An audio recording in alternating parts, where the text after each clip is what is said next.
Harihi Om Sahana Vavatu Sahanao Bhunaktu Sahaviryan Karavavahai Tejasvinavadhitamastu ma vidvishavahai. Om Shanti Shanti Shanti. Om Jaya Shri Krishna Chaitanya Prabhu Nityananda Shri Advaita Gadadhara Shivasari Gaura Bhakta Brinda Hare Krishna Krishna Krishna Hare Hare Hare Rama Rama Rama Hare Hare. Jai Srila Prabhupada. So, continuing with the Kaurava's hatred grows. Right? So, Dhritarashtra, we remember Akrura came to check what was happening. Akrura, having seen everything, then discussed with Dhritarashtra, and in discussing with him, he pointed out that he's being more favorable towards his own sons and not to the Pandavas, and because of this, he'll actually destroy the whole dynasty. And so then Dhritarashtra, he understands it. He doesn't like it, but he fully understands it. So then we see here then Dhritarashtra, then he consulted with Bhishma, Vidura, and the Brahmins. They all decided that Yudhishthira should be installed as Prince Regent. The ceremony was soon performed and the people rejoiced. Remember before the people, the citizens were saying, because when you have your spies out and checking what the public is saying, you want to know what their opinions are and this and that, not, whether they, think Manchester United will win or not. That's not what you're trying to find out. You're trying to find out what their, the feelings are towards the government, so in that way the government can figure out, are they doing things right or wrong? And if they're doing things right and people are still dissatisfied, who are these people that are dissatisfied? What is their intent? Right? So whether it's a fault on the public's part or a fault on the government's part. So it's not you're looking for who's against the government, you're looking for where's faults, where the actual fault lies. So then the people, they were showing an interest, desire that Yudhishthira would be the king. And so then, they've gone with that.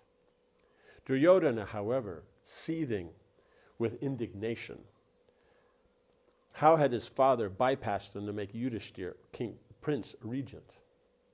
When Bhima sneered at his distress, making it even more unbearable, he went with Karna and Dushasana to discuss with Shakuni a way to eradicate the Pandavas. Right? So Shakuni's already, established himself as a well-wisher of Duryodhana. Dushasana, is number 2 brother, is very much favorable, and now Karna, is indebted to Duryodhana because he made him a king, because otherwise he was a Suta's son. He had all the qualities of a king, but he didn't have a kingdom. Shakuni's eyes narrowed as Duryodhana and the others vented their rage. He pressed his fingertips together to think. Right? He's going like this, it's like this. Something's wrong when people are doing this. Narrow eyes and like this. Yeah, so it's very, very classic, this one. The only answer, he said finally, is to get the Pandavas out of Hastinapur to a place where they can be killed without interference. We should somehow contrive to have them burned to death, making it seem like an accident. Duryodhana smiled, right? Because you see Shakuni's eyes narrow because he comes up with this dastardly idea. And Duryodhana smiles. He goes, this is an idea, right? But Karna was not so sure, right? Because Duryodhana is a politician. He just wants to win. He just wants what he wants. Karna, has his desires and all that, but he's willing to go through the effort. And, as a Kshatriya, like we see is that it was, you could say, didn't have the best of etiquettes in the way of being refined and gentle and respectful for elders, but when he came to establish himself at the martial position that Drona was having, he did so with his prowess. He came in, showed his prowess. He was just saying, I'm here, I'm serious, I can do whatever anybody else does. And so Karna, you see, always prefers, if there's a problem, have a proper battle. Don't just use politics to get everything done, because he knows the weakness of politics. Because politics, you do something with politics, someone else can do politics, and like that.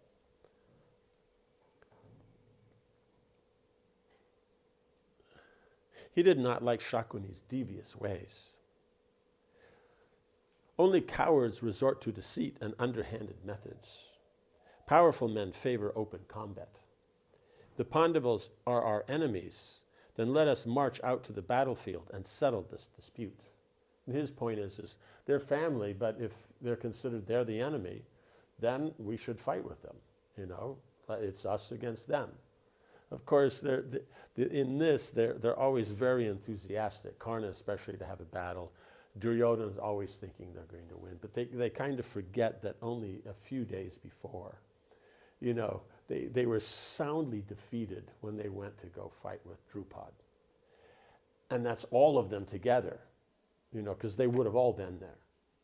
And then the Pandavas, all 5 of them didn't even go. If only 4 went. It wasn't like Duryodhana is so respected, so Dushasana said, you stay here, and I and my brothers will go, and with Karna as the general. And like this, no. They just all go out there, vying like kids trying to, who's the first one to get to the samosa or something, And so then you see the Pandavas, then they leave Yudhishthira there, because he's the elder brother, and then the youngers, in service to their elder brother and their guru, then they go out, while the other ones were trying to establish themselves. So they forget how well they were defeated, and only 4 of them defeated Drupad, like that. But you'll see as a common theme throughout, they always forget this point. There's never a time when they've ever defeated the Pandavas, but they always think that they can easily do it. Like that. Shakuni's lips tightened. Then he smiled slightly. He gets he gets upset, and then he smiles slightly and then speaks. Because Shakuni is older than them, because he's the brother of Gandhari. So Duryodhana's mother, Shakuni is his uncle. So he's senior to them. They're young. Well, he's, will be much older. So he has much more experience than that. So when it comes to politics and all this kind of stuff, he has way more experience than any of them. Then he smiled slightly. My child, you are powerful, but foolish. It seems you have forgotten Bhima's superhuman strength. And do you not remember the incident at Kampilia, right? So he's even bringing it. Kampilia was when they went, the capital of Drupad's kingdom. All of the Kaurava princes, with you by their side, could not overpower Drupad. But with only 4 fighting, the Pandavas were successful. It is unlikely that we will win in a confrontation with these 5 brothers. Take heed of my words. And notice in here, he always puts up we, He always says, we won't win. No, not you won't win. No, we won't win. Because if he says you won't win, he says, what do you mean? No, but if he says we won't win, it means we're a team together. So he's so expert. Like that. So that's the thing in the modern thing of the political correctness. What is being forgotten is that political is actually the field, and correctness is just your presentation, diplomacy. Does that make sense? So in other words, it means diplomatic politics. That would be the other way of explaining political correctness. But it makes it sound like it's some wonderful etiquettes and all that. So you see, already here, 5,000 years ago, he's using, no, it's we, it's us together, we're a team. Like that, and that builds that, and all does all those nice things, and yes, okay, then we'll listen, because it's about us. Because if it's otherwise, it's you forget, then it's, that's you, it's between you and me. But when we say, no, we, then it's kind of like, then you have to think together. Reminded of Kampilia, Karna was embarrassed. Because he was there, right? He's Arjuna's equal, in his mind at least. And Duryodhana's Bhima's equal in his mind. And that's the 2 of them, right? Nakul and Sahadev were doing great, but it was only 2 brothers, as, defending on the side. So you have Duryodhana and Karna there, and 100 brothers to help defend. And still they were soundly defeated. While Arjuna and Bhima, they only had two brothers defending. Right? So it's just, they don't. He let out an angry shout, Karna. They had been taken by surprise there. But the point was, remember when they were going, before they even reached the capital, from the fields. Because whenever you have a city, according to Manu, then Shastra states that you have a city, how big the city is, you have to have that much land outside of it, free, empty, flat land. Because that's used for grazing cows or agriculture, or different things can go on there, programs can go on there, anything can happen out there. Or if there's a battle, it'll happen there, So before they even got into the kingdom, Arjuna already said they're not going to win. They're going to be defeated. He could already tell before, and he's saying, we were taken by surprise. But if they were taken by surprise, but Arjuna already knew beforehand, he was not surprised. The Pandavas, Drupad had been stronger than they expected. The Pandavas had the advantage, confronting Drupad after having witnessed his actual power. Okay, they witnessed the power, but how does that make a difference? It's like I go up to somebody who I think is, not very strong, and he hits me. And then, so however strong he hits me. But now that I've seen that, now suddenly he doesn't hit as strong, or what? How does this work? But, it sounds good. It sounds good. Next time, if the Pandavas confronted the Kauravas directly, things would be different, right? It's always just talk. Karna shook his head and left the room. Do what you will, but I cannot be a party to such cowardice. Right? His point is we will fight. And if you're just going to do diplomacy and politics and all these things, you guys do that yourself. Don't include me, because it's not his thing. That's not his strong point. He's not interested. The cunning Shakuni had carefully assessed the situation. He pressed Duryodhana to approach his father and asked for the Pandavas to be sent away. He knew that Dhritarashtra would not refuse his son anything. Duryodhana nodded slowly. He trusted Shakuni's judgment. Together they worked out the details of their plan. Then Duryodhana went to see the king. So Shakuni, he lives in the palace. He sees everything. He knows everything. He knows who's who. And so therefore, based on that, he makes his political plans. While Duryodhana won't be as good at observing and all that. We also see here, also Karna's not. It's still too immature, like that. He's very powerful, but not very, powerful but foolish. But Shakuni's not foolish. He sees everything, knows exactly how everything's working. Just like Akrura came there, and after 2 months he understood the whole situation. Shakuni lives there, right? So he's been there longer, so he knows well. Dhritarashtra knew well of his son's hatred for the Pandavas. He knew that Yudhishthira's installation as the heir apparent had been a bitter blow to Duryodhana. The king thought about what he could do for his sons. He had spoken with Shakuni. His brother-in-law, knowing that Dhritarashtra never acted without counsel, had suggested that he seek advice from Shakuni's Brahmin friend, Kanika.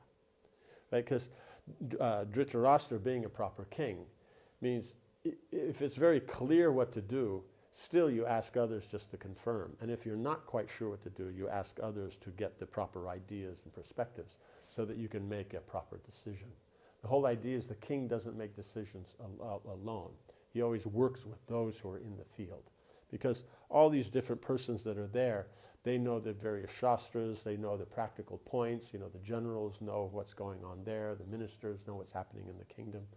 So you have to consider all of that together to make a decision. So Dhritarashtra, in that way, you can say technically, he knows everything very nicely. His weakness is his attachment for his son. That he's blinded by that attachment. So that's why we see the aspect of him being a blind king. It has more than one meaning, like that.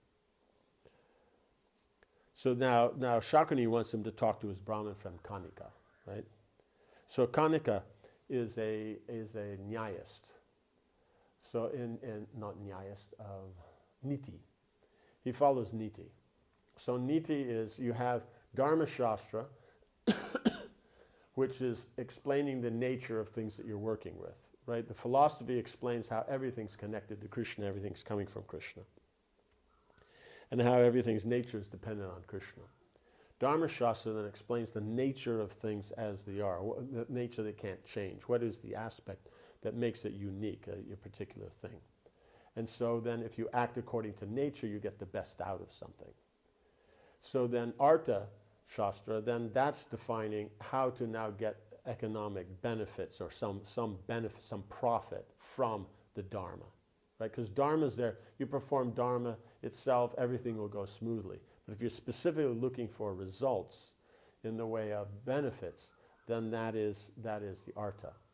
Now so then you're looking at more the technicalities of it, rather than more the religious side of it. Niti then means that you're looking at simply the mechanics of something, how it works. Now, in Niti, means Niti is based on the Artha, is based on the Dharma. So if you actually understand it, there's no contradiction between them.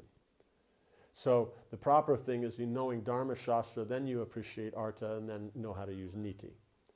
But if you have someone like this, Kanika, he knows the other things, but his central point is Niti. Niti then becomes how to get done what I want, whether I should be doing that or not.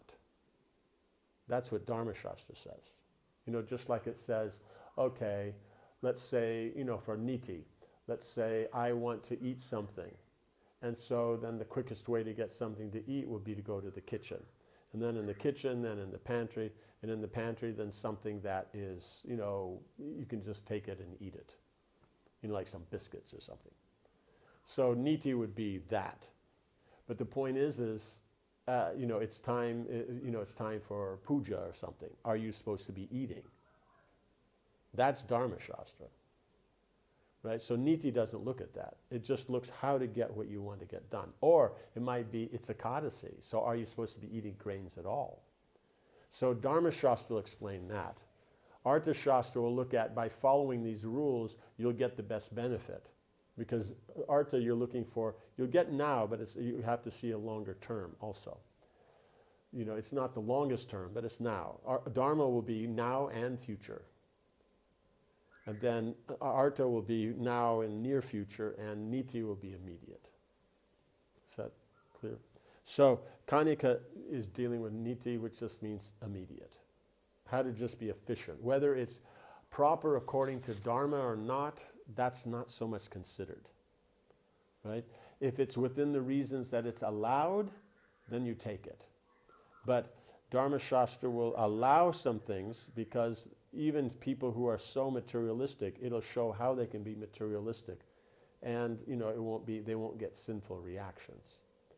But the difficulty is that it doesn't mean that they won't get the results of that particular work. They've misused something, so in the future they'll get that unfortunate situation. They may not go to hell for it, they may not get punished for it, but in future births there will be problem. Right? So Kanika told Dhritarashtra that he should feel no compunction about rooting out his enemies before they harmed him. If you see, because he's taking harm means your son is not happy because he's not king. So by leaving the Pandavas, they'll become king, so therefore they're your enemies, and by them they're going to harm you by being king, and your son won't be king. Not necessarily that the Pandavas are going to come in the night and put him in a sack and then put him in a boat somewhere. That's not what it's talking about. But the way it's presented is like that. If you see the Pandavas as your enemies, then you should destroy them without hesitation by any means possible. Because they're the enemies, you have to uproot, you use any technique it's necessary to get rid of them. But the problem is that the techniques that you use in the future, the reactions of those will come back to you. So we see Yudhishthira always uses proper things, so even though in immediate it looks like it's not working out as well for Yudhishthira, in the long run, they're emperors, then Duryodhana makes trouble, then after the trouble's removed, they're emperors again. And Duryodhana gets some immediate results, but then all his brothers, everyone connected to him is destroyed. That's the difficulty if you only use Niti. Right? Kanika cautioned that because they were stronger than the king's own sons, A direct confrontation would probably fail, right? So even Kanika, this Brahmin, materialistic Brahmin, he knows the Pandavas are stronger, right? So Shakuni pointed it out. Kanika knows it, kind of like everybody knows it, except Karna and Duryodhana. Better to employ some devious means, right? So, because you can't by strength, by proper Kshatriya strength, use some political position. In the meantime, the king should continue to appear as the Pandavas' well-wisher. Then, as soon as an opportunity arose, he should strike. The idea is you're always nice to them, so they won't even know that, and then when you get it, then you strike. So Niti will explain these kind of things. And so it explains them on these higher levels. In other words, you're always going to, so in other words, from the Dharma platform of Dharma, you have the element that if an enemy comes to visit you, you treat him nicely. Because if I always deal nicely, let's say in the past we've had some problem. Now, if you come now and I meet and I deal nicely, it could remove that ill feeling. And so a proper friendship could start again. Because in the Dharma Shastra, it's about relationships so that they run smoothly and in a nice way so that you could be ultimately situated in God consciousness. That's the purpose. Dharma is to support the philosophy. But, so, therefore you're dealing nicely with the enemy. Not because it's political, because that's your duty. Right? It doesn't mean you're not intelligent and watching, but you're dealing nicely. Right? Now if you look at an arta, then by arta is that if I deal nicely, then maybe he won't be as upset. Maybe I'll get more benefits from it. Immediately I can get some more political work done. Right? Niti is you look like you're friendly, but you're just waiting until you can strike and get done what you want to get done. You see how the three levels are there? So we have those elements that as they come down. So the Dharma is the actual origin of it. And so he's not using Niti with Dharma Shastra interpretation. He's using Artha and Dharma in Niti's interpretation. So that's why Shakuni wanted Dhritarashtra to speak to him, because he'll put his mind completely in this materialistic view. Dhritarashtra thanked the Brahmin for his advice and dismissed him. He sat alone in his chamber for some time. The thought of killing Pandu's sons distressed him, right? Because this is his brother. Perhaps there was some other way they could be removed from Hastinapur. While they were present, his own sons would never be happy. Duryodhana complained constantly about his cousins, right? All he's doing is, as long as they're there, he's just complaining, that's all. So he can never be happy, and so therefore Dhritarashtra as a father is always going to be disturbed, that his wife's going to be disturbed. The whole thing's disturbing. So we see, as we remember, the appearance of Yudhishthira and his brothers, there's, the appearance of the Pandavas, then Yudhishthira and his brothers, there's an Akashvani, the demigods, spoke and gave some nice auspicious, this boy will do this, that, and so many great things. But when Duryodhana was born, then the vultures and the jackals, they were howling. And where were they howling from? Inside the temple.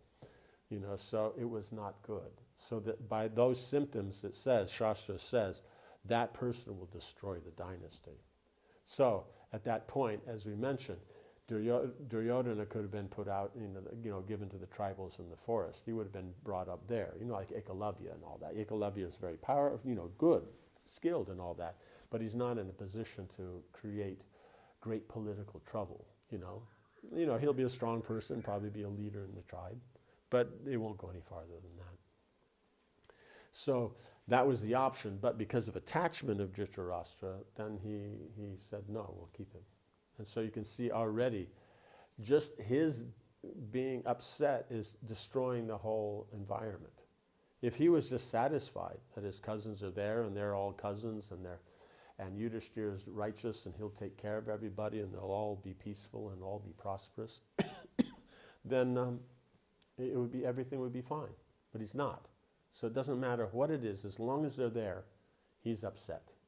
And it's their place, it's their kingdom, but he still is not satisfied. He still can't access. So you have to get rid of them in his mind. Now the monarchy was about to pass back to Pandu's line, because now it had gone over to Dhritarashtra. It's supposed to be Pandu, but it went to Dhritarashtra's line. It's supposed to pass back now. Dhritarashtra enjoyed his opportunity to occupy Hastinapur's throne as the world emperor. Although the firstborn son, and thus the first in line for the throne, he had thought his blindness had forever denied him the chance to be king. Right? So Dhritarashtra was the eldest, but he was blind. So eldest son should sit on the throne, but because he's blind, he can't.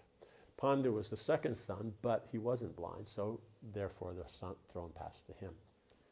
Then, because he was out in the forest, then Dhritarashtra was there, and so then basically until Pandu's sons grew up, then he would be the king until they were ready. Then they would be the heir apparent, and then as soon as Yudhishthira is crowned king, then Dhritarashtra and them, they would go into the background, like that. So they, instead of being the emperor, they would be Kshatriyas. And so Kshatriyas, they have their duties, they have their opportunities, they have their responsibilities, so they'll be busy and prosperous. But in the years since Pandu's departure, he had become accustomed to holding the reins of power. It would not be easy to let go, so he's become attached. That's why you see detachment is so important in the Vedic culture. You do your duties as long as they're, and when it's not, you just leave it. As Dhritarashtra sat in his darkened room, Duryodhana came to see him. He heard his son's heavy steps approaching and his sighs as he sat before him, right? So Duryodhana is so absorbed that he's walking in, the steps are heavy. As he says, he's so emotional like that. He's like, Dhritarashtra gently greeted the prince and asked what ailed him, right? It can only be one thing, but what specific thing today? I am hearing ill news of the kingdom, father. The citizens are growing restless.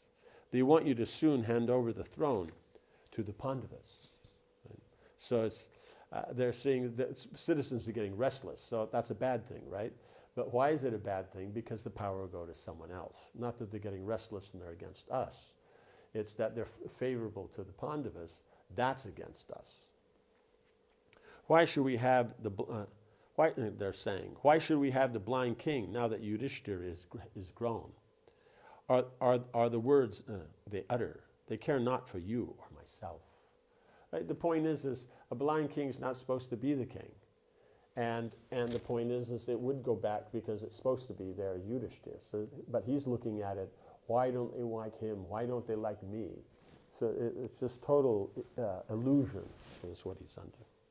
Duryodhana stood up sharply and began to pace, his gold ornaments jangling. As he strode about, he punched his hand with his clenched fist, so like this, does this. Soon we shall become dependent on the Pandavas. They will be the kings, and after them, their sons will inherit the throne.